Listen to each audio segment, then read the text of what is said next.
नमस्कार. सखी सह्याद्रीच्या आजच्या भागात मी चैताली कानिटकर तुम्हा सगळ्यांचं सहर्ष आणि सविनय स्वागत करते. खेळ म्हणजे फक्त शरीराची तंदुरुस्ती नाही, तर खेळ म्हणजे आत्मविश्वास, जिद्द, नेतृत्व, संघटन कौशल्य आणि बरंच काही. आणि म्हणूनच आजचा दिवस अर्थात 11 जून हा दिवस जरी आपण जागतिक क्रीडा दिन म्हणून साजरा करत असलो तरी सुद्धा प्रत्येक दिवशी खेळाचं महत्त्व हे आहेच आहे. या दृष्टिकोनातून आपले जे पूर्वीचे खेळ आहेत ना त्यांना सुद्धा फार विशेष महत्त्व आहे आणि आजच्या घडीला हे खेळ सुद्धा चांगल्या स्पर्धांमध्ये येऊ पाहतात. या दृष्टिकोनातून महत्त्वाचा खेळ आहे तो म्हणजे मल्लखांब.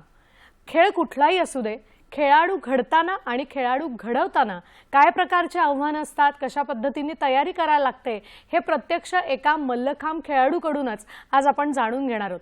आपल्याला मार्गदर्शन करण्यासाठी स्टुडिओमध्ये आज आपल्याबरोबर या विषयातली एक तज्ञ सखी आहे. आज कुठली सखी आपल्याबरोबर असणार आहे हे पाहण्यापूर्वी आपण बघूया आजचा विषय काय आहे तो. आज आपण बोलणार आहोत खेळाडू घडताना आणि या विषयावर मार्गदर्शन करण्यासाठी मी म्हटलं त्याप्रमाणे याच खेळातली मल्लखांब या खेळातली एक तज्ञ सखी आज आपल्या बरोबर आहे. आज आपल्या बरोबर आहेत डॉक्टर नीता ताटके मॅडम. नमस्कार मॅडम. नमस्कार. कार्यक्रमात आपलं अतिशय मनापासून स्वागत करते. धन्यवाद. आणि खरंच म्हणजे खेळाचं महत्त्व हे अनेक आपल्याकडच्या अभ्यासकांनी सांगून ठेवलेलंच आहे की तो कशा पद्धतीने आपल्याला जीवनासाठी मदत करतो. आणि एकंदरीतच पूर्वीचे खेळ ज्याच्यामध्ये विशेष उल्लेखनीय करण्यासारखा खेळ आहे आणि तो आहे मल्लखांब. या विषयी मॅडम आपल्याला मार्गदर्शन करणार आहेत, पण त्यांची सर्वप्रथम मी तुम्हाला थोडक्यात ओळख करून देते, परिचय करून देते. त्यांच्याविषयी अधिक सांगायचं तर डॉक्टर नीता ताटके या आंतरराष्ट्रीय कीर्तीच्या मल्लखांब प्रशिक्षक, क्रीडा मानसशास्त्रज्ञ आणि संशोधक आहेत. त्यांनी पॅरिस ऑलिम्पिक 2024 मधील इंडिया हाऊसमध्ये मल्लखांबाचं सादरीकरण करणाऱ्या संघाचं मार्गदर्शन केलं. क्रीडा मानसशास्त्र या विषयामध्ये त्यांनी PhD पर्यंतचं शिक्षण पूर्ण केलेलं आहे. त्याचबरोबर क्रीडा मानसशास्त्र आणि या विषयामध्ये आंतरराष्ट्रीय आणि आंतरराष्ट्रीय स्तरावर संशोधन निबंध सादर केलेले असून मल्लखांबाच्या प्रसारासाठी देशाविदेशामध्ये उल्लेखनीय कार्य त्यांनी केलेलं आहे. दृष्टिहीन विद्यार्थ्यांना मल्लखांबाचं प्रशिक्षण देणं, खेळाडू पालकांना क्रीडा मानसशास्त्राचं मार्गदर्शन करणं ही त्यांच्या कार्याची वैशिष्ट्य. त्यांच्या या कार्यासाठी त्यांना दूरदर्शन सह्याद्रीचा हिरकणी पुरस्कार सुद्धा प्राप्त झालेला आहे. इतकंच नाही तर रुपारेल महाविद्यालयातून उपप्राचार्य म्हणून त्या सेवानिवृत्त झाल्या. कॉलेजमध्ये जवळजवळ 37 वर्ष मानसशास्त्र या विषयाचं अध्यापन त्यांनी केलेलं आहे. आज आपल्याला खेळाडू घडताना आणि अर्थातच घडवताना काय पद्धतीनं तयारी करायला लागते, त्यांचा यातला अनुभव काय आहे हे सगळं आजच्या या आंतरराष्ट्रीय क्रीडा दिनाच्या निमित्तानं ते आपल्याला सांगणार आहेत. आज आपण बघतोय खेळाडू घडताना नेमकं काय काय होतं, कसं कसं होतं याविषयी. आणि मार्गदर्शन करण्यासाठी आपल्या बरोबर आहेत मल्लखांब प्रशिक्षक डॉक्टर नीता ताटके मॅडम. आता वेळ न घालवता लगेचच आपण कार्यक्रमाला सुरुवात करूया. आणि सुरुवात इथून करते मॅडम की 37 वर्ष एका कॉलेजमध्ये आपण व्याख्याता होतात आणि चांगल्या पद्धतीनं मानसशास्त्र सुद्धा आपण शिकवलेलं आहे. हे काम तुमचं आवडीचं लाडकं, पण तरी सुद्धा मग मल्लखांबाकडे वळावं ह्याची काय प्रेरणा होती, म्हणजे कशी सुरुवात झाली? खेळाकडे वळण्याची प्रेरणा ही माझ्या वडिलांकडनं, अरविंद फणसीकर यांच्याकडनं मला मिळाली. कारण ते स्वतः श्री समर्थ व्यायाम मंदिराचे विद्यार्थी होते. तिकडे त्यांनी शिक्षणाचंही काम केलं. स्वतः व्यायाम महर्षी संस्थापक प्र. काळे गुरुजी, त्याच्यानंतर सोपारकर सर, पडवळ सर यांच्या हाताखाली त्यांनी प्रशिक्षण घेतलं. त्यांची बदलीची नोकरी होती आणि वयाच्या 6व्या-7व्या वर्षी जेव्हा आम्ही मुंबईत आलो तेव्हा त्यांनी मला आणि माझ्या भावाला व्यायामशाळेत दाखल केलं. सर्वसाधारण पथकात मी होते. आम्ही खूप खेळायचो तिकडे. मी लाठी, काठी, फरीगदगा याचं प्रशिक्षण हजीरनीस सरांकडनं घेतलं. आणि एक दिवस व्यायामशाळा सुटता आमच्या असेंब्लीवरती तेव्हा माझे जे प्रशिक्षक आहेत उदय देशपांडे सर ते आले आणि त्यांनी विचारलं, मुलींना मल्लखांब कुणाला करायला शिकायला आवडेल? तेव्हा व्यायामशाळेमध्ये फक्त मुलगेच मल्लखांबाचा सराव करायचे. आणि मग आम्ही काही मुली, म्हणजे मला आठवतंय धनगौरी शेरे आणि मेधा फडके, जयश्री सबरद, आसावरी जोशी, आम्ही अशा काही मुलींनी ठरवलं चला आपण बघूया तर काय आहे हे. मुलांना करताना तर आम्ही बघतच होतो आणि अशा पद्धतीने आम्ही मलखांब करायला सुरुवात केली. तेव्हा मुली फारसा पुरलेला मलखांब करायचा नाहीत. दोरीचा मलखांबही नव्हता. वेतावरती माझं मलखांबाचं सुरुवातीचं प्रशिक्षण झालं आणि भारतामधल्या अगदी सुरुवातीच्या ज्या काही थोड्या मुली मलखांब शिकल्या असतील त्यांच्यामधली मी एक आहे. याचा मला अगदी अभिमान वाटतो. नक्कीच. मला वाटतं आता तुम्ही ना 3 ते 4 प्रकारच्या मल्लखांबांचा उल्लेख केलात. त्याच्याविषयी अर्थातच प्रश्न मनात आहे आणि तो विचारायचा आहे. पण आता तुमच्या बोलण्यात एक शब्द आला आणि तो शब्द होता व्यायामशाळा. आज असं झालंय की खेळ किंवा व्यायाम आणि या दृष्टिकोनातून मार्गदर्शन करणाऱ्या शाळा ह्याच्याकडे फारसा तितका ओढा नसून जिमकडचा ओढा जरा जास्त आपल्याला दिसतो. पण आपले जे पारंपरिक खेळ आहेत तुम्ही म्हणालात तसं की त्यावेळेला फक्त पुरुष या खेळांमध्ये सहभाग घ्यायचे. पण एक स्त्री म्हणून एक सखी म्हणून मल्लखांब शिकावंसं तुम्हाला वाटलं आणि मग ही सुरुवात झाली. बरं, एक खेळाडू ते प्रशिक्षक असा जो लांबचा प्रवास आहे तर म्हणजे खेळाडू तर कशा झालात हे आम्हाला कळलं, पण मग प्रशिक्षक म्हणून किंवा संशोधक म्हणून याच्याकडे वळावं हे का वाटलं? व्यायामशाळेमध्ये आमच्या एक वर्गांची वर्गवारीची पद्धत होती. म्हणजे मोठ्या मुलींनी लहान मुलींना शिकवायचं आणि त्यामुळे मग होत कसं गेलं, आम्ही तर पहिल्या बॅचच्या विद्यार्थिनी, त्यामुळे अपसुकच नवीन कोणी विद्यार्थी आले की आमच्याकडे त्यांना थोडंसं बेसिक, मग शरीरतापन असो, थोडंसं मलखांबावरती चढणं उतरणं असो, या जबाबदाऱ्या आमच्याकडे यायला लागल्या.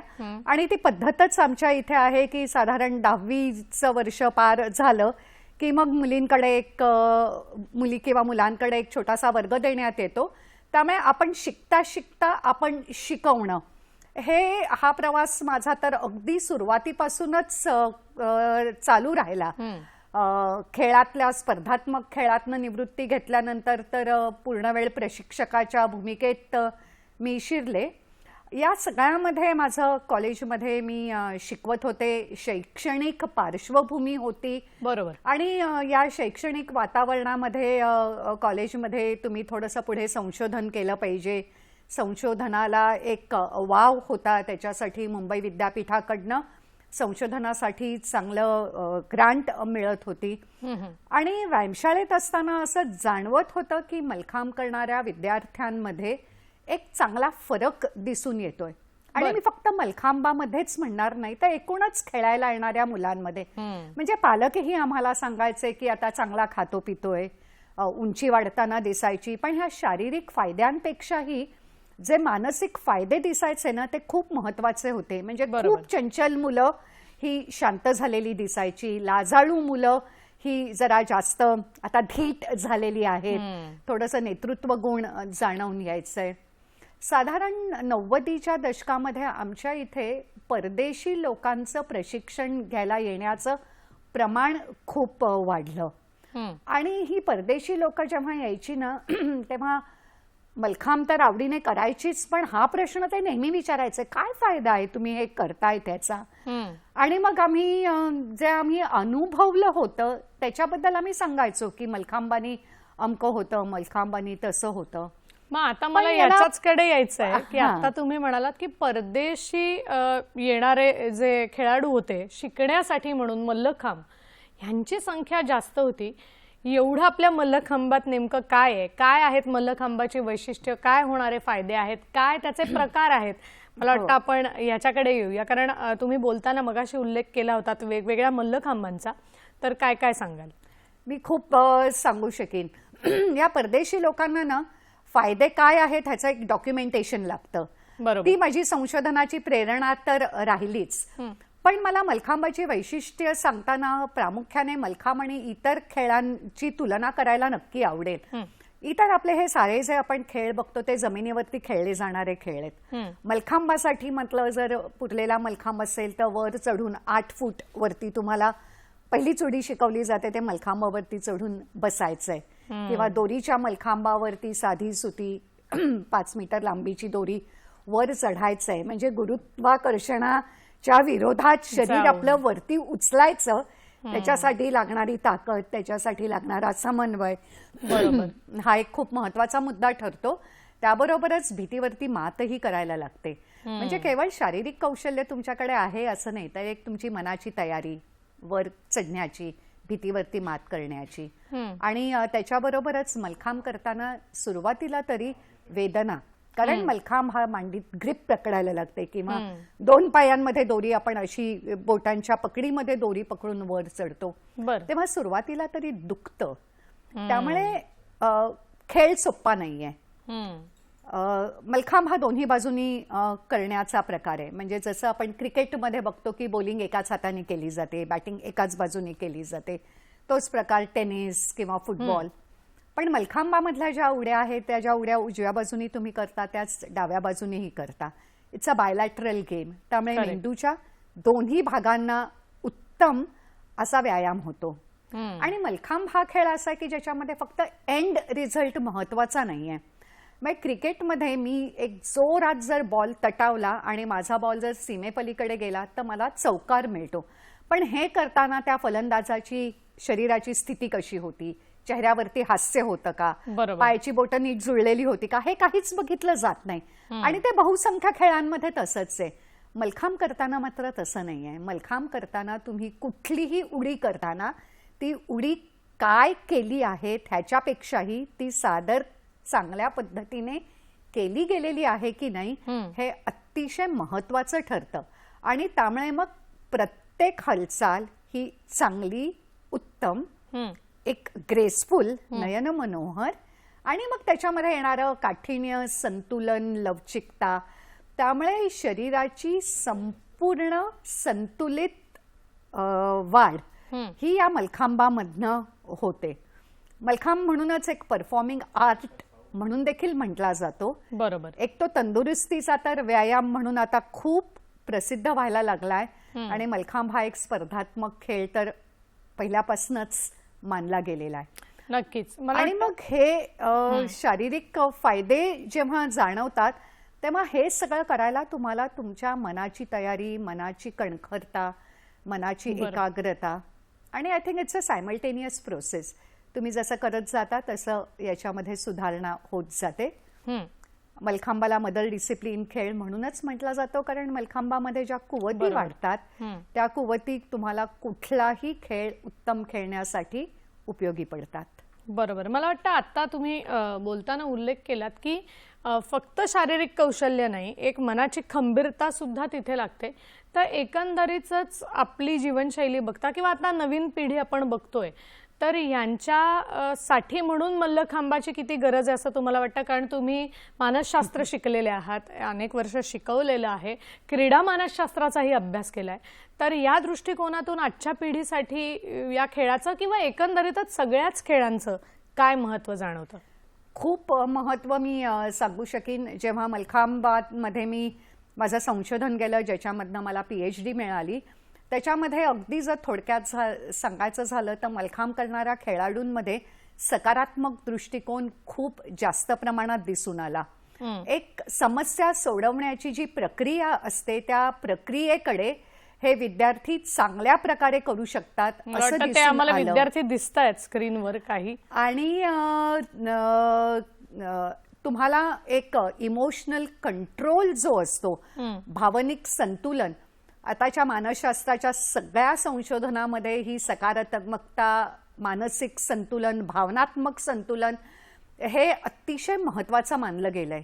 याची वाढ मलखांबातनं होते. मलखांब हा अगदी कमी जागा लागणारा, कमी वेळ लागणारा, पण अतिशय उत्तम असं शारीरिक आणि मानसिक आरोग्य देणारा खेळ आहे.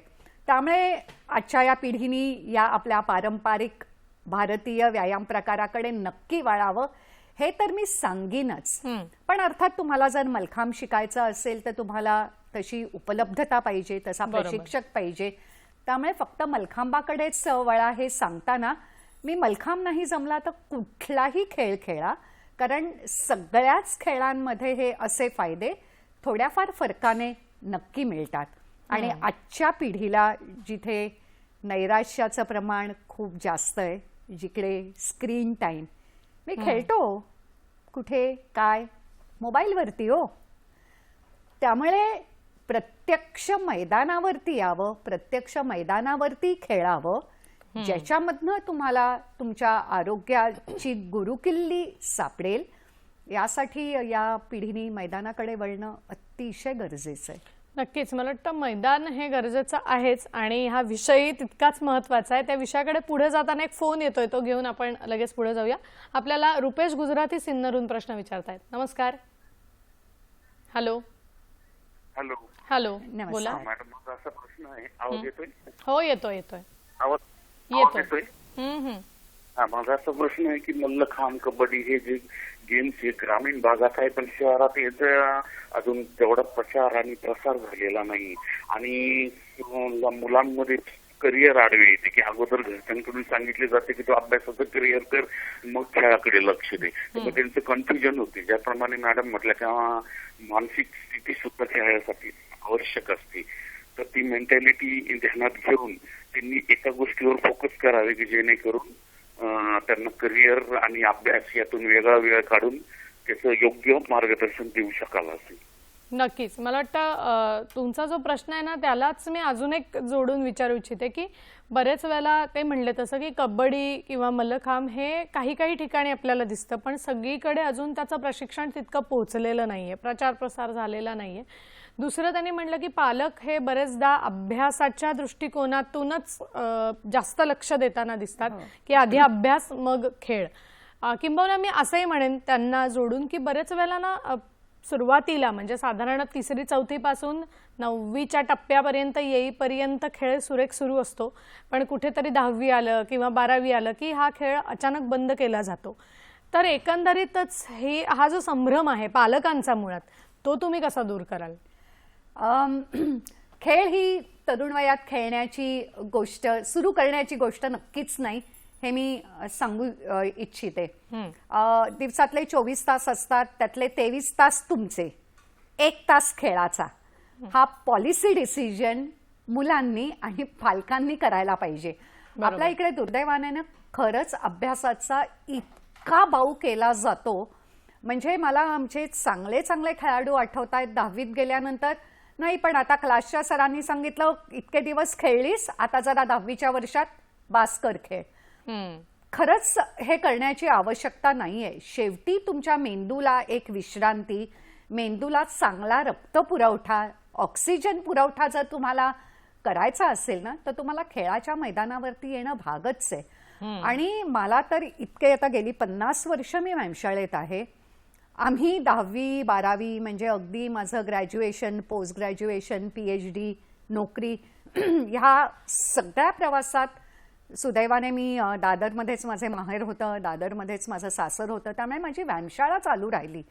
आणि हे करताना त्याचे किती मला शारीरिक आणि मानसिक फायदे मिळाले याच्यावरती मी 1 तासभर बोलू शकीन. पण आमच्या व्यायामशाळेत सुद्धा जे 10वी 12वीला विद्यार्थी व्यायामशाळा नियमित चालू ठेवतात, आम्हाला कायम असं आढळतं की त्या विद्यार्थ्यांचे गुण हे व्यायामशाळेत न येणाऱ्या विद्यार्थ्यांपेक्षा नेहमीच जास्त असतात. कारण शेवटी एक शरीराला व्यायाम, मनाला देखील या व्यायामातनं एक वेगळ्या प्रकारचं रिलॅक्सेशन हे जे मिळतं ना ते तुम्हाला इतर कशामधनंही मिळत नाही.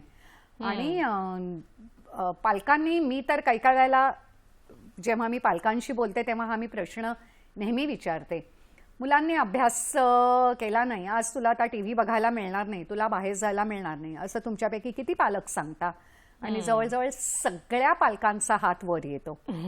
पुढचा प्रश्न मी विचारते की ठीक आहे अभ्यास झाला नाहीये ना, काही हरकत नाही, बाहेर जा, खेळ, परत ये आणि अभ्यासाला बस, असं तुमच्यापैकी किती पालक सांगतात? आणि खरंच कुठल्याही पालकांचा हात वर येत नाही.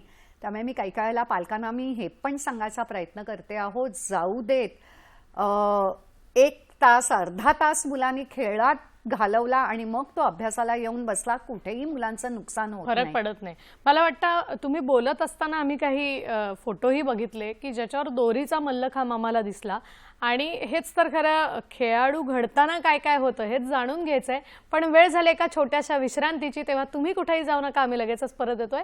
पाहत रहा सखी सह्याद्री.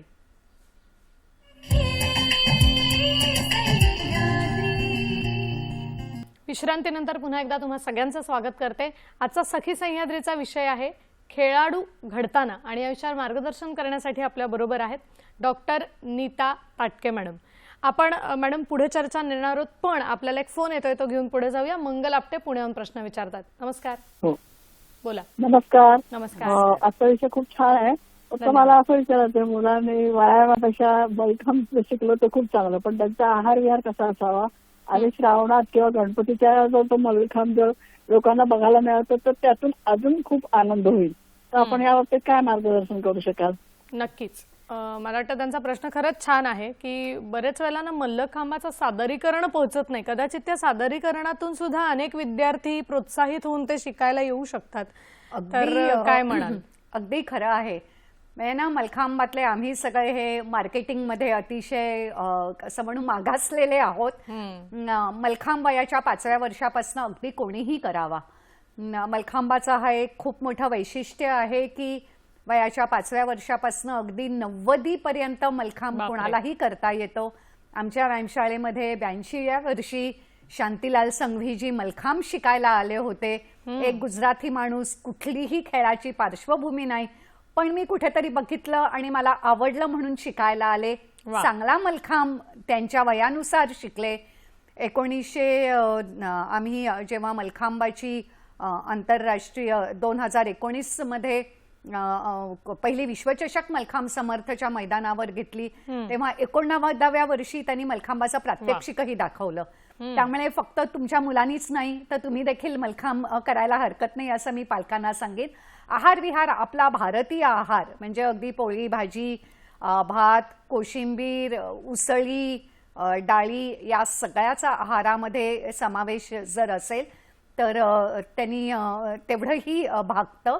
आणि तुम्ही म्हणता तसं खरं आहे, पण हल्ली ना बऱ्याच वेळेला गुढीपाडवा, गणपतीच्या मिरवणुकांमध्ये पुण्यामध्ये तर मी बघितलं पद्धत आहे की विसर्जनाच्या मिरवणुकीमध्ये मलखांब दाखवला जातो। पुण्यामध्ये अनेक संस्थांमध्ये मलखांब चांगला चालतो, त्यामुळे तुम्ही नक्की त्याचा फायदा घ्या। नाही, आणि मला वाटतं तुम्ही म्हणलात तसं की असे विद्यार्थी तुम्ही तयार करून जर वेगवेगळ्या ठिकाणी अशा निमित्तानं खरंच सादरीकरण केलं किंवा शाळांमध्ये अशा स्पर्धा झाल्या तर कदाचित मुलं आवडीनं हा शिकतील, कारण काही शाळांमध्ये हल्ली मल्लखांब शिकवला सुद्धा जातो। तर निश्चित त्याचा फायदा आहे। मलखांबाचा आता प्रचार प्रसार झालाय, अनेक संस्थांमधनं प्रात्यक्षिकं दाखवली जातात। आम्ही समर्थतर्फे तर जिकडे जिकडे प्रात्यक्षिकं दाखवतो तिकडे प्रेक्षकांना आव्हान करतो, नुसतं बघू नका, त्याचा अनुभवही घ्या। आणि त्यामुळे अनेक प्रेक्षक स्वतः मलखांब करायला येतात, मलखांबाचा अनुभव घेतात आणि प्रशिक्षणाला येतात। नक्कीच। मला वाटतं तुम्ही मगाशीच म्हणाला होतात की खेळ कुठलाही असू दे तो शिकला पाहिजे। जसं त्या म्हणतात की मल्लखांब बघून सुद्धा अनेक जण प्रेरित होतात आणि पुढे जातात, आणि म्हणूनच हा खेळ अगदी आंतरराष्ट्रीय स्तरावर पोहोचलाय। त्याविषयी मी त्यांना विचारणार आहे, पण तत्पूर्वी एक फोन येतोय, तो घेऊन आपण पुढे जाऊया। आपल्याला अजिंक्य गोळे बदलापूरहून प्रश्न विचारतात। नमस्कार। नमस्कार। मला असं विचारायचंय की खेळाडू घडवताना शिस्त, चिकाटी आणि संयम या गुणांचं महत्व काय, याविषयी काय सांगा? नक्कीच, हे आपण त्यांना विचारूया। फक्त तत्पूर्वी एक माझा प्रश्न होता, तो आधी घेऊन आपण याच्याकडे वळूया, कारण तो त्याला कनेक्टेडच प्रश्न आहे की कुठलाही खेळ असू दे, खेळाडू घडताना आणि घडवताना जेवढ्या खेळाडूचं कौशल्य असतं तितकंच त्याला प्रशिक्षण देणाऱ्या प्रशिक्षकांचं सुद्धा जिद्द, कौशल्य, चिकाटी सगळंच असतं। आणि याच माध्यमातून मल्लखांबासारखा आपला खूप पारंपरिक खेळ हा जागतिक स्तरावर पोहोचला, तर ते पोहोचताना काय काय आव्हानं होती आणि अजूनही ती आव्हानं आहेत असं तुम्हाला जाणवतं? काय सांगाल? जागतिक स्तरावरती मलखांब पोहोचवण्याचं काम प्रामुख्याने माझे प्रशिक्षक श्री उदय देशपांडे यांनी केलं। 3 खंडांमधल्या 52 देशांमध्ये मलखांबाचं प्रशिक्षण देण्याचं त्यांनी एक खूप मोठं काम केलं। त्यांच्या ह्या प्रवासामध्ये असताना किंवा हा प्रवास बघताना मला खूप जाणवलं की प्रात्यक्षिकं बघायला खूप लोक येतात, पण आमच्या इकडे तुम्ही या आणि आम्हाला ह्याचं प्रशिक्षणही द्या, हे मात्र सांगणारी मंडळी खूप कमी असतात। या मंडळींना प्रशिक्षण घेण्यासाठी प्रेरित करण्याचं एक खूप महत्त्वाचं काम त्यांनी केलं। 2024 मध्ये पद्मश्री पुरस्कार देऊनही त्यांना सन्मानित मलखांबाच्या त्यांच्या ह्या कार्यासाठी करण्यात आलंय. वेळप्रसंगी आर्थिक पदरमोड करून किंवा लोकांसमोर झोळी पसरून मलखांबाच्या या प्रशिक्षणाचं काम केलं. मला आठवतंय 2004 मध्ये आम्ही पहिल्यांदा जर्मनी येथे मलखांब शिकवायला गेलो होतो. तेव्हा त्या आयोजकांनी सांगितलं की आम्ही इकडे 15 दिवसाचं प्रशिक्षण आहे, आम्ही तुमची इकडे राहणं जेवणाची सगळी सोय करू शकू, पण आमची संस्था छोटी आहे, आम्ही तुम्हाला प्रवास खर्च देऊ शकणार नाही. आता असं वाटतं परदेश प्रवास खूप सोपा झालाय, पण 2004 मध्ये तो एवढा सोपा नव्हता. तेव्हा आम्ही विविध संस्थांकडे गेलो, विविध व्यक्तींकडे आर्थिक मदत मागायला गेलो आणि माझ्या असं लक्षात आलं की समाज या चांगल्या कार्यासाठी खरोखर आर्थिक मदत सहजपणे करतो. आणि त्यामुळे मी देशपांडे सर आणि तेव्हाची राष्ट्रीय विजेती खेळाडू अदिती देशपांडे असं आम्ही प्रशिक्षणाला गेलो होतो आणि आमचा जर्मनीतला अतिशय चांगला अनुभव होता. तिकडे मुलांबरोबर मुलांचे पालकही खूप उत्साहाने मलखांब शिकायला आले होते आणि तो माझ्यासाठी एक अगदी डोळे उघडणारा अनुभव होता. कारण मला काही छान छान फोटोही दिसतायत तुम्ही बोलत असताना. भारतामध्ये कधी आला नव्हता की अरे पालकही मुलांचे मलखांब आम्हाला शिकवा असं सांगायला आलेत. त्याच्यानंतर आम्ही इकडे पालकांना देखील मलखांब शिकण्यासाठी उद्युक्त करू लागलो आणि आता ना रोज सकाळी 7 ते 8 आम्ही स्पेशल मलखांबाचा महिलांच्या मलखांबाचा वर्ग व्यायामशाळेमध्ये देशपांडे सर घेतात आणि विविध वयोगटातल्या नोकरी करणाऱ्या गृहिणी उत्साहाने मलखांब शिकायला येतात. ही एक अतिशय आनंदाची आणि कौतुकाची बाब नक्कीच. आता अजिंक्यजींनी विचारलेला प्रश्न की फक्त मल्लखांब नाही, अगदी कुठलाही खेळ असेल तरी हा शिकत असताना शिस्त, चिकाटी यांचं काय महत्व आहे आणि सातत्य, हेही मला विचारायचं होतं की तुम्ही म्हणताय की हा खेळ शिकावा, पण तो शिकायला साधारण किती वेळ लागतो किंवा त्याच्यात कौशल्य प्राप्त करण्यासाठी साधारण कुठल्या कुठल्या गोष्टींची पूर्तता करायला लागते, काय सांगा? मला वाटतं खेळ हा 1 वर्षाचा आहे, 2 वर्षाचा आहे असं नाहीये. बरोबर. मी खेळाकडे बघताना ती लाईफ लॉंग कमिटमेंट असंच बघते. मी वयाच्या 6व्या-7व्या वर्षापासून सुरू केलं, आज माझी 60 होऊन गेलेली आहे, तरी मी आजही मलखांब करते. पण असे मला अनेक खेळाडू माहिती आहेत की जे ऍक्टिव्ह खेळामधून निवृत्त झालेत, पण एक व्यायाम म्हणून, मनोरंजनात्मक म्हणून नियमित खेळ खेळतात. शिस्त, संयम, चिकाटी हे तर कुठलाही खेळ त्याच्यामध्ये सातत्य राखण्यासाठी पायाभूत आहेत. खूप वेळा असं होतं की मला खेळ आवडायला लागतो, मी खेळायला लागतो, त्याच्यानंतर त्याच्यामध्ये शारीरिक श्रम येतात, त्याच्यामध्ये तुमचे मानसिक कष्ट येतात आणि मग आज अभ्यास आहे, आज काय पाऊसच पडतोय त्यामुळे मी आज जात नाही. अशामुळे मग ना खेळाची एक आवड, खेळ खेळण्याकडे जो कल आहे तो कमी व्हायला सुरुवात होते. त्यामुळे हे खूप महत्वाचं आहे की सोमवार ते शनिवार किंवा जे तुमचे खेळाचे दिवस आहेत, काही झालं तरी मी खेळाच्या मैदानावरती जाणारच. आम्ही व्यायामशाळेत मुलांच्या पालकांना हे खूप सांगतो की ठीक आहे आज मुलाला बरं नाहीये, पण तुम्ही त्याला व्यायामशाळेत घेऊन या. एक तर वातावरण बदलामुळे त्याला चांगलं वाटेल आणि एक सगळ्यांबरोबर राहून माझ्या वर्गात आज काय शिकवलं जाईल हे तो बघेल आणि त्यांनी सुद्धा खूप फरक पडतो. म्हणजे थोडक्यात सातत्य राखणं हे फार महत्वाचं आहे. या विषयावर त्यांच्याशी अशाच गप्पा मारायच्या आहेत, पण वेळ झाली एका छोट्याशा विश्रांतीची, तेव्हा तुम्ही कुठेही जाऊ नका, आम्ही लगेचच परत येतोय. पाहत रहा सखी सह्याद्री.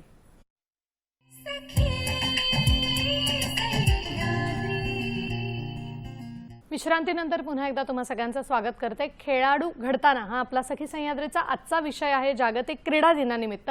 आणि अशा मार्गदर्शन करण्यासाठी आपल्या बरोबर आहेत डॉक्टर नीता ताटके मॅडम.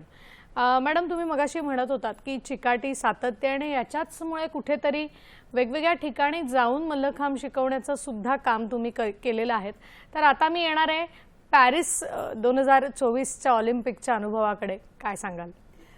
मी जेव्हा मलखांब करायला सुरुवात केली तेव्हा असं वाटलं पण नव्हतं की आपण एका ऑलिम्पिक्समध्ये जाऊन ह्या मलखांबाचं प्रात्यक्षिक दाखवू. 2024च्या पॅरिस ऑलिम्पिक्समध्ये पहिल्यांदाच नीता अंबानी यांच्या पुढाकाराने इंडिया हाऊसची स्थापना झाली.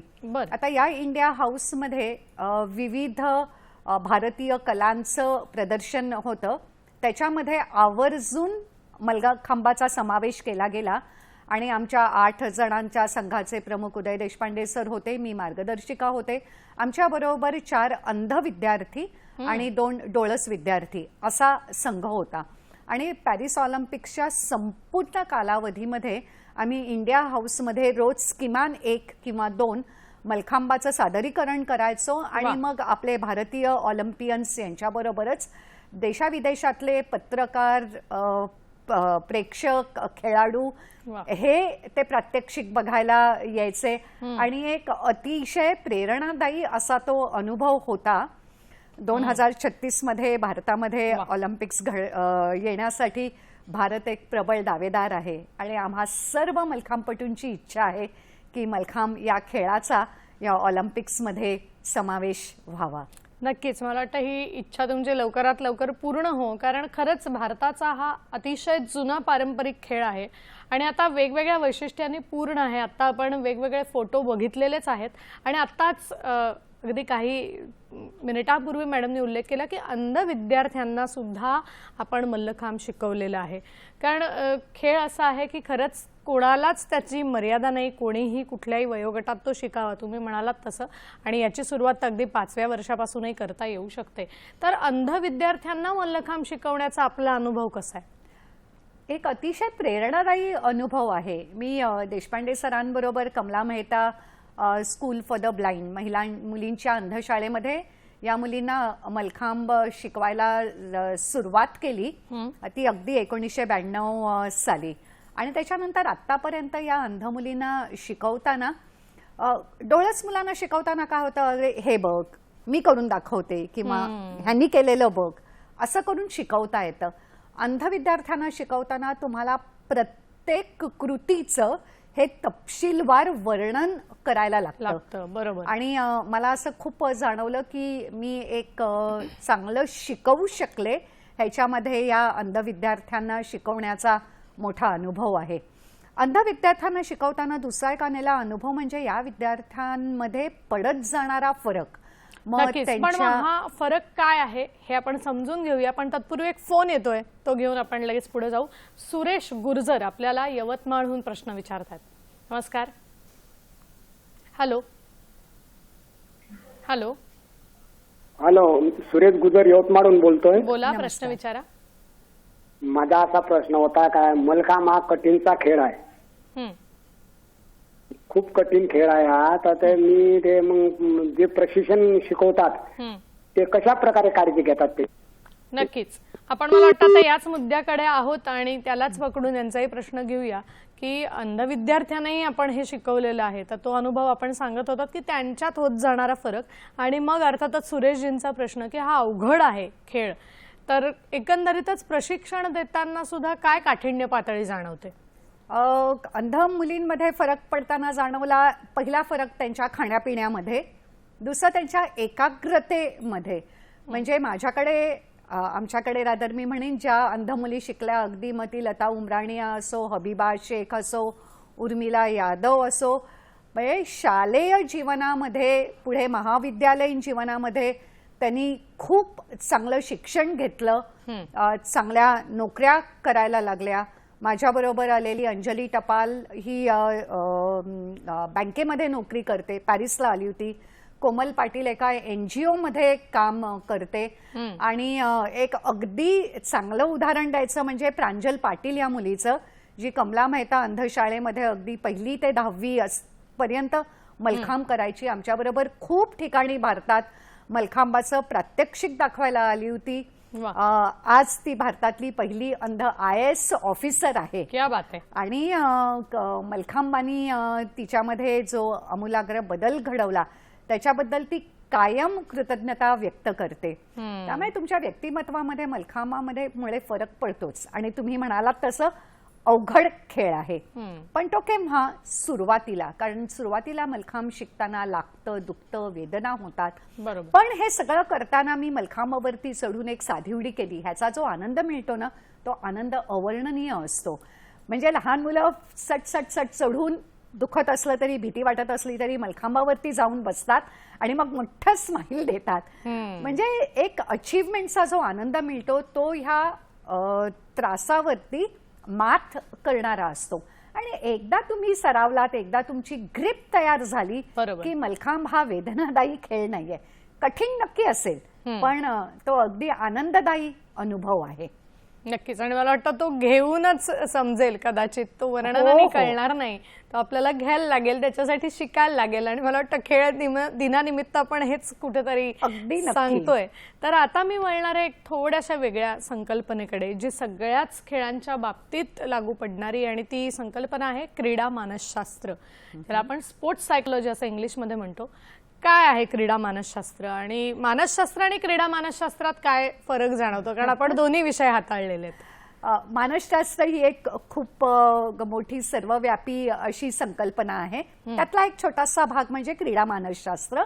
प्रामुख्याने खेळाडू किंवा कोणतीही व्यक्ती व्यायाम, खेळ याच्याकडे वळताना त्याच्यावरती परिणाम करणारे जे मानसिक घटक असतात त्यांचा अभ्यास, किंवा खेळल्यामुळे तुमच्या विचारांमध्ये, तुमच्या मानसिकतेमुळे काय फरक पडतो त्याचा अभ्यास.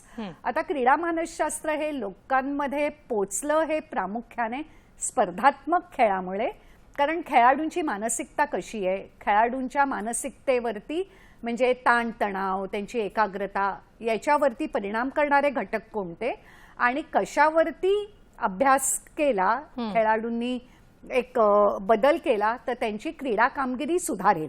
त्यामुळे हा क्रीडा मानसशास्त्राचा एक मोठा व्यापक भाग आहे, ज्याच्यावरती खूप मोठ्या प्रमाणावर संशोधन झालंय.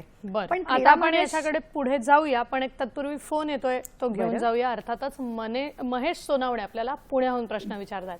नमस्कार. हॅलो हॅलो, प्रश्न विचारा. नमस्कार. बोला. माझी मुलगी 12 वर्षाची स्वरा सोनवणे. माझी मुलगी 12 वर्षाची स्वरा सोनवणे. बर, पुढे प्रश्न विचारा. टीव्हीचा आवाज बंद करा. तिला मल्लखांबाचं मला ट्रेनिंगचं द्यायची आहे, क्लास लावायचा आहे. मल्लखांबाचं ट्रेनिंग आहे, क्लास लावायचा आहे मला. काय करावं लागेल पुण्यामध्ये? बर बर, नक्की आपण त्यांना हे विचारूया, पण तत्पूर्वी तुम्ही जे सांगत होतात ते आधी आपण मला वाटतं पूर्ण करावं. क्रीडा मानसशास्त्रामधला दुसरा जो संशोधनाचा भाग आहे की खेळामधनं काय फायदे होतात. म्हणजे आज जर नैराश्य असेल, जर ताणतणाव असतील, तुमच्या दैनंदिन जीवनामध्ये येणारे तुम्हाला होणारे मानसिक आरोग्याचे प्रश्न असतील, भावनांचं खूप आवेग किंवा असंतुलन असेल, तर त्याच्यावरती खेळाचा काय फायदा होतो, खेळ हा त्याच्यावरती कसा उपाय ठरू शकतो, हा संशोधनाचा दुसरा मोठा भाग आहे. बर, आता मला वाटतं यांचा आधी प्रश्न आपण पूर्ण करून मग पुढच्या प्रश्नाकडे जाऊया. पुण्यामध्ये अनेक संस्था आहेत. तुम्ही थोडंसं जर सर्च केलं, अगदी महाराष्ट्रीय मंडळ ही 100 वर्ष जुनी संस्था आहे. संस्थेचा पत्ता तुम्ही गुगल सर्च करा, तिकडे जा, तुम्हाला तिकडे इतर अनेक संस्थांबद्दल माहिती मिळेल. आणि 12वं वर्ष म्हणजे अतिशय योग्य वयात तुम्ही मुलीला मल्लखांब शिकवण्याचा निर्णय घेतलेला आहे. मला वाटतं खूप छान, आणि त्यांना योग्य मार्गदर्शन मिळालेलं आहे. कुठेतरी फक्त थोडीशी माहिती शोधून त्यांना पुढे जायचंय. नक्कीच ते यांनी काम करतील. आता माझा मनात प्रश्न आहे की क्रीडा मानसशास्त्र म्हणजे काही संकल्पना तर आपण बघितली, पण बरेच वेळेला ना असं होतं की कुठल्याही खेळाची स्पर्धा असू दे, त्या आणि खेळाडूने उत्तम कितीही तयारी केलेली असू दे, तरी ना ती स्पर्धा असताना त्याच्या मनावर एक ताण असतो. अगदी बरोबर. आणि तो जो ताण आहे, तो ताण कशा पद्धतीने त्याला पुढे नेतोय, हे बरेच वेळेला त्या ताणाचं नियोजन तो कसं करतोय यावरती अवलंबून असतं. म्हणजे बरेच वेळेला असं वाटतं की या ताणामुळे त्याची स्पर्धा कदाचित हुकू शकते, आणि त्यांनी नियोजन केल्यामुळे कदाचित तो त्याच्यात पूर्ण यशस्वी होऊ शकतो, विजेता होऊ शकतो. तर मग हे जे समन्वय आहे किंवा हे जे समायोजन आहे ते त्याने कसं राखलं पाहिजे? त्याच्यासाठी ना अनेक पद्धती आहेत ताणाचं नियोजन करण्यासाठी. म्हणजे परदेशामध्ये सुद्धा आता खूप मोठ्या प्रमाणात ध्यान, धारणा, प्राणायाम याचा उपयोग ताणाचं नियोजन करण्यासाठी केला जातो.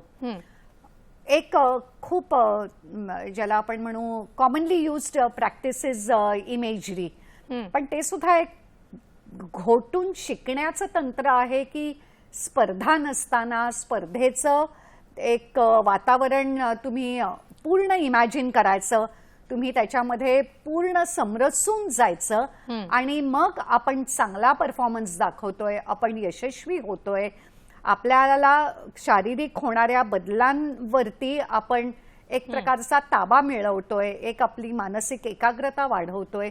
अशा प्रकारची ही अनेक तंत्र आहेत, पण ती बऱ्याच वेळेला वाटतं मला काय बसायचंय, इमॅजिन करायचंय अँड फिनिश.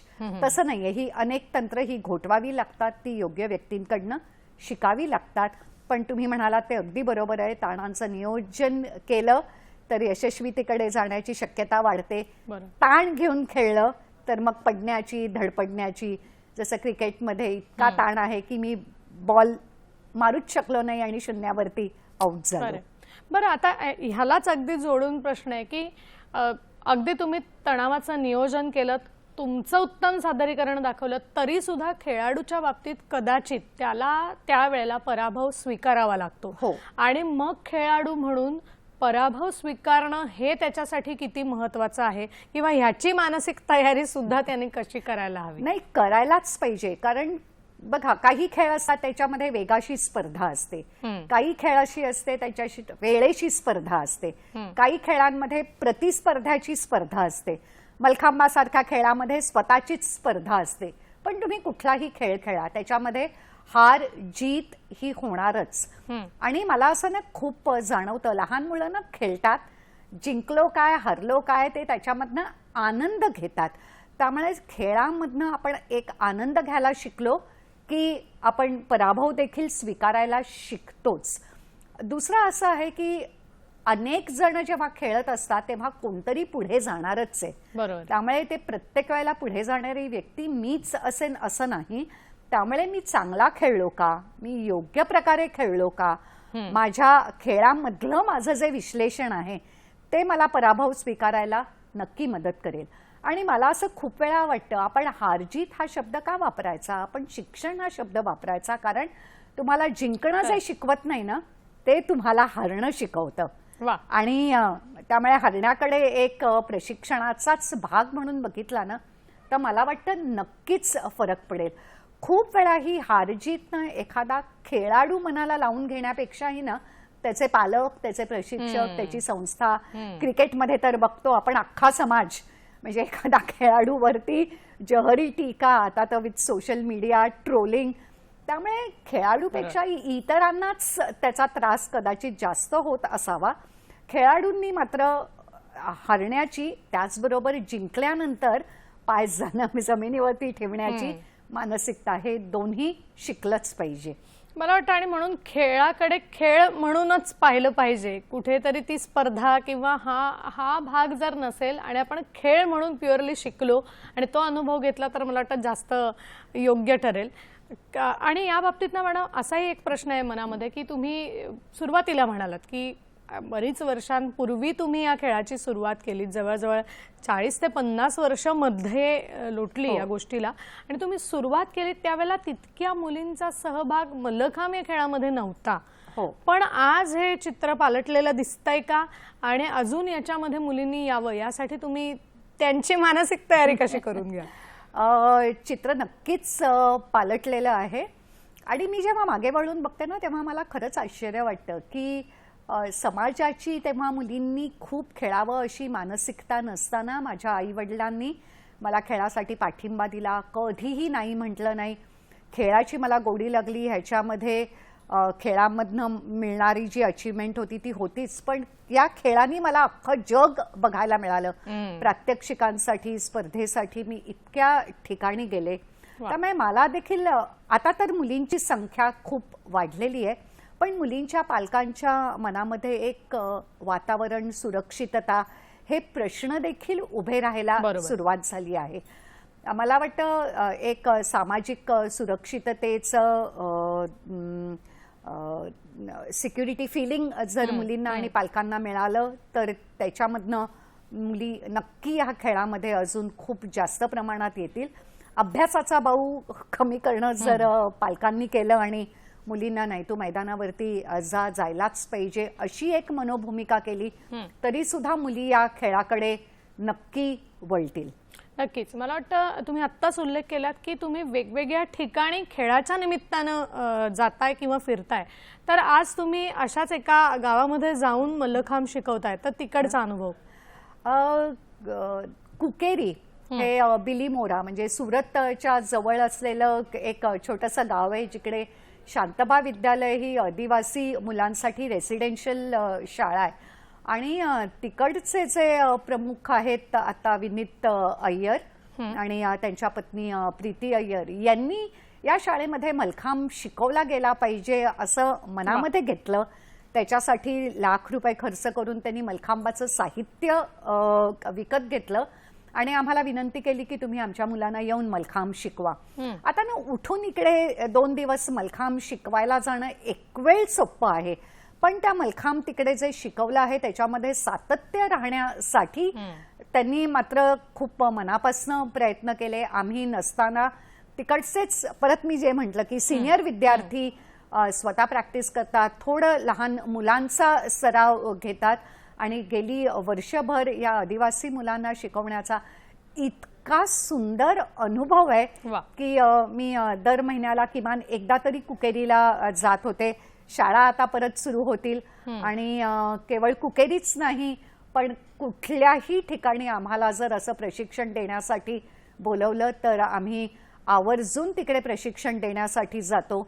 मल्लखांबाचा प्रचार प्रसार व्हावा हे आमच्या संस्थेचं धैर्य आहे. देशपांडे सरांनी तर मुंबई, महाराष्ट्र, भारत जगामध्ये हा प्रचार प्रसार करण्याचा वसा घेतलाय. खरंय. मला वाटतं अशा पद्धतीनेच खेळाचा प्रचार प्रसार होतो. आजच्या या जागतिक खेळ दिनानिमित्त खूप छान मार्गदर्शन तुम्ही केलेत. कारण मल्लखांबच नाही तर सगळ्याच खेळांमध्ये हे सगळंच कौशल्य, जिद्द, चिकाटी हे लागतंच आणि आपण आपल्या उदाहरणातून हे दाखवून दिलेलं आहे. आज मुळात तुम्ही वेळात वेळ काढून इथे आलात आणि इतकं छान मार्गदर्शन केलं त्याबद्दल संपूर्ण सखी सह्याद्रीच्या टीमच्या वतीने मी आपले अतिशय मनापासून आभार मानते. धन्यवाद. नक्कीच आपण भेटणार आहोत सखी सह्याद्रीच्या पुढच्या भागात एका नवीन विषयासह. पुन्हा एकदा आजच्या दिनाच्या आपल्याला अतिशय मनापासून शुभेच्छा देते आणि आज इथेच थांबते. धन्यवाद. 2 मिनिटं.